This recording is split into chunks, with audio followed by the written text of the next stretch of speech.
दोस्तों सोचो एक मोमेंट, आप अपने एंसेस्ट्रल घर के दरवाजे पे खड़े हो।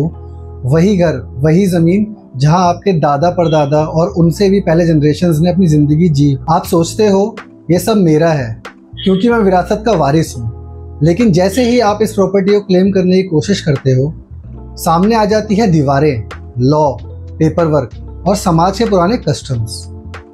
और यहाँ से शुरू होता है असली स्ट्रगल। आपने कभी सोचा है क्या एंसेस्ट्रल प्रॉपर्टी ऑटोमेटिकली आपके नाम हो जाती है, या फिर एक बैटलफील्ड बन जाती है जहां परिवार के रिश्ते, कोर्ट के केसेस और कानून की टेक्निकलिटीज सब एक साथ क्लैश करते हैं। 2025 में इंडिया के प्रॉपर्टी राइट्स एक टेंगल वेब बन गए हैं। एक तरफ पुराने कस्टम्स और रिवाज और दूसरी तरफ नए कानून जो हर चीज को और कॉम्प्लिकेटेड बना देते हैं। हर साल लाखों फैमिलीज इसी वेब में फंस जाती हैं। जनरेशनल डिस्प्यूट्स, कोर्ट के एंडलेस डेट्स और रिलेशनशिप्स का ब्रेकडाउन। और इसी वजह से आज मैं इस वीडियो में इस पूरे टॉपिक को सिंप्लीफाई करूंगा और आपको स्टेप बाय स्टेप बताऊंगा एंसेस्ट्रल प्रॉपर्टीज क्या हैं, राइट्स किसके हैं, कॉमन डिस्प्यूट्स क्या होते हैं और आप अपनी फैमिली को इन मैसेज से कैसे बचा सकते हो। और सबसे इम्पोर्टेंट, क्या ये लॉज आपकी फैमिली लेगेसी को प्रिजर्व कर रहे हैं या अननेसेसरी कॉम्प्लेक्सिटी क्रिएट कर रहे हैं। चलिए शुरू करते हैं। What exactly is ancestral property? सबसे पहले बेसिक समझना जरूरी है। बहुत लोग सोचते हैं जो भी प्रॉपर्टी पेरेंट्स या ग्रैंड पेरेंट्स से आई है वो एंसेस्ट्रल है, लेकिन असल में डेफिनेशन काफी स्पेसिफिक है। एंसेस्ट्रल प्रॉपर्टी वो होती है जो 4 जनरेशन तक बिना ब्रेक के ट्रांसफर होती रहे, मतलब आपके ग्रेट ग्रैंडफादर से लेकर आप तक, और बीच में ना तो प्रॉपर्टी बेची गई हो ना विल के जरिए किसी को दी गई हो। अगर ऐसा हुआ तो वो प्रॉपर्टी सेल्फ एक्वायर्ड कैटेगरी में आ जाती है। अब यहाँ एक ट्विस्ट है, इनहेरिटेंस का रूल डिपेंड करता है कि आप किस लॉ के अंडर आते हो। मिताक्षरा लॉ जो इंडिया की ज़्यादातर स्टेट्स में लागू होता है, यहाँ सन्स, डॉटर्स, ग्रैंडसन्स और इवन ग्रेट ग्रैंडसन्स सबको पैर्सनर्स होते हैं। मतलब जैसे ही जन्म होता है आप जॉइंट ओनर बन जाते हैं प्रॉपर्टी के। दया भागा लॉ, ये लॉ वेस्ट बंगाल और असम में एप्लीकेबल होता है। यहाँ सिचुएशन अलग है। बच्चों को तभी राइट्स मिलते हैं जब फादर की डेथ हो जाती है। जब तक फादर जिंदा हैं उनके पास फुल कंट्रोल होता है। और दोस्तों एक और गेम चेंजर फैक्ट, 2005 के पहले तक डॉटर्स को पैसनर्स नहीं होती थी, मतलब बेटी को वही हक नहीं होता था जो बेटे को होता था। लेकिन हिंदू सक्सेशन एक्ट 2005 के अमेंडमेंट के बाद सब बदल गया। अब बेटी भी बर्थ से इक्वल को पैसनर है। फिर भी ग्राउंड रियलिटी क्या है?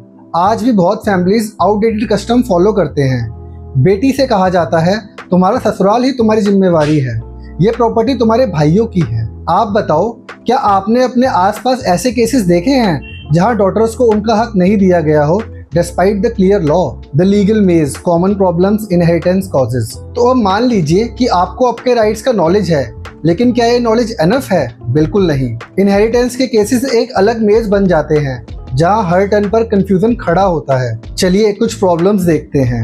एम्बिगुअस या इनवैलिड विल्स, मिसिंग या fake property documents, gender discrimination, बेटियों को इग्नोर कर देना, और सबसे बड़ी प्रॉब्लम कोर्ट का डिले। सोचो अगर कोई इंसान बिना विल के मर जाए तो प्रॉपर्टी तुरंत एक लीगल लिम्बो में चली जाती है। कोर्ट डिसाइड करेगा कौन कौन हायर्स हैं, कौन कितना शेयर लेगा, और ये प्रोसेस सालों तक खिंचता रहता है। एक और मेजर डिफरेंस समझना जरूरी है। सेल्फ एक्वायर्ड प्रॉपर्टी जो इंसान ने अपने दम पर खरीदी हो उसके लिए वो खुद डिसाइड करेगा कौन इनहेरिट करेगा।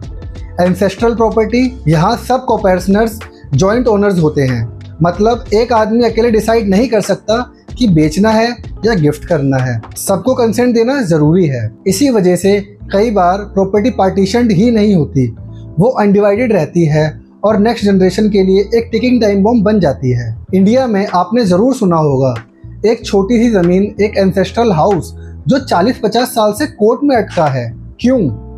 क्योंकि फैमिली एक डिसीजन पे ही नहीं आ पाई और जुडिशरी का बैकलॉग इतना ज़्यादा है कि इनहेरिटेंस डिस्प्यूट एक साइलेंट किलर बन चुके हैं। एक क्वेश्चन आपके लिए, अगर कल को आपके घर में ऐसा केस आ जाए तो आप क्या प्रिपेयर्ड हो? Daughters right, the game changer after 2005। चलिए अब बात करते हैं एक टर्निंग पॉइंट की, 2005 के अमेंडमेंट की। इससे पहले बेटियों को इक्वल राइट्स नहीं दिए जाते थे, उन्हें बस कंपैशनेट सेटलमेंट या गिफ्ट मिलता था, लीगल बर्थ राइट नहीं।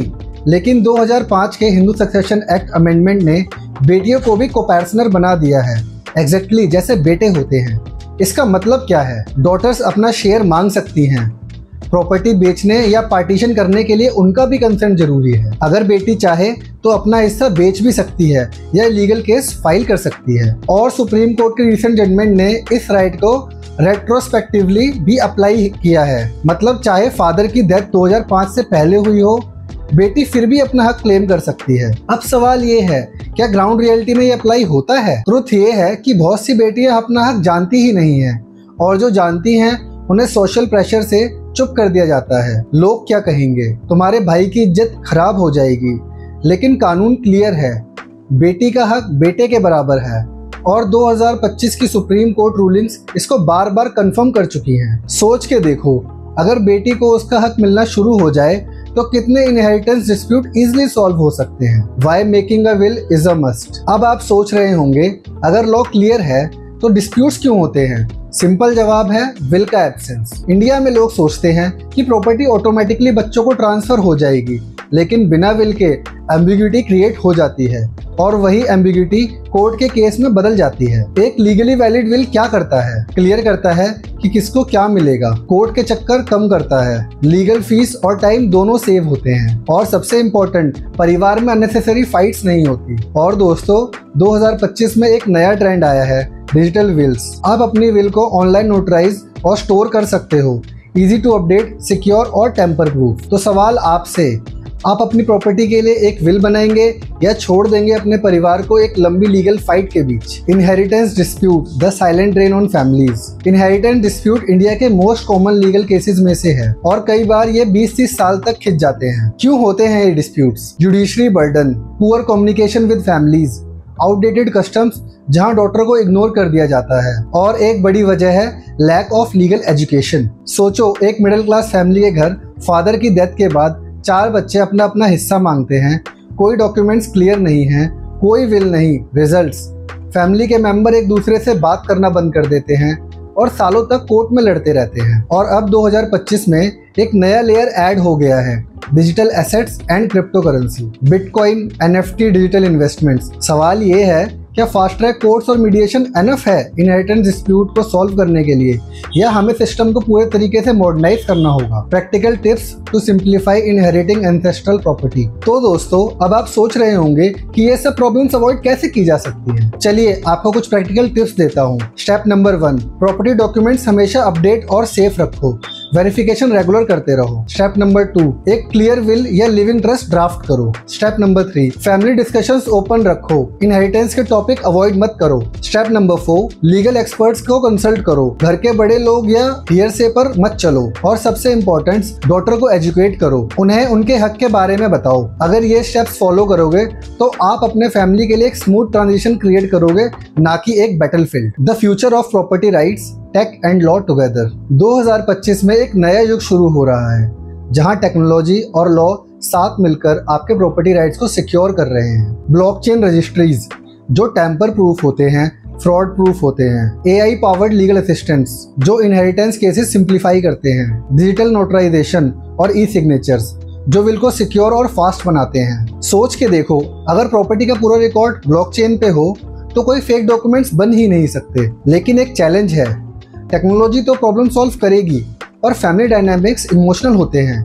यहाँ कानून और टेक के साथ साथ ट्रस्ट और कम्युनिकेशन भी जरूरी है। Real life stories, lesson from the ground. अब रियल स्टोरीज से समझते हैं। एक डॉटर ने अपने राइट्स के लिए फाइट की, डॉक्यूमेंट्स क्लियर थे, कानून उसके साइड पर था, और उसने कामली लीगल प्रोसेस फॉलो किया। रिजल्ट, उसे अपना हिस्सा मिला और फैमिली में ज्यादा कॉन्फ्लिक्ट नहीं हुआ। और एक तरफ दूसरी फैमिली है जहाँ फादर बिना विल किए गुजर गए, 4 बच्चे थे, डॉक्यूमेंट्स इनकम्प्लीट थे, और रिजल्ट 25 साल तक केस चलता रहा। प्रॉपर्टी काफी कम वैल्यू पे डिस्ट्रेस में बेचनी पड़ी। लेसन सिंपल है, अगर आप नॉलेज और प्लानिंग के साथ चलोगे तो आप अपने लीगेसी को प्रोटेक्ट करोगे, अगर नहीं तो ये आपके परिवार को तोड़ भी सकता है। तो दोस्तों, प्रॉपर्टी राइट्स और एंसेस्ट्रल इनहेरिटेंस शायद बोरिंग लीगल टॉपिक लगता हो, लेकिन असल में ये एक पावरफुल टूल है अपनी फैमिली की हेरिटेज को प्रोटेक्ट करने के लिए। आपके दादा परदादा ने जो बनाया वो आपकी रिस्पॉन्सिबिलिटी है कि उसे वाइजली हैंडल करो। इसलिए प्लान करो, एजुकेट करो और कॉन्फ्लिक्ट को शुरू होने से पहले ही रिजॉल्व करो। और सबसे इम्पोर्टेंट,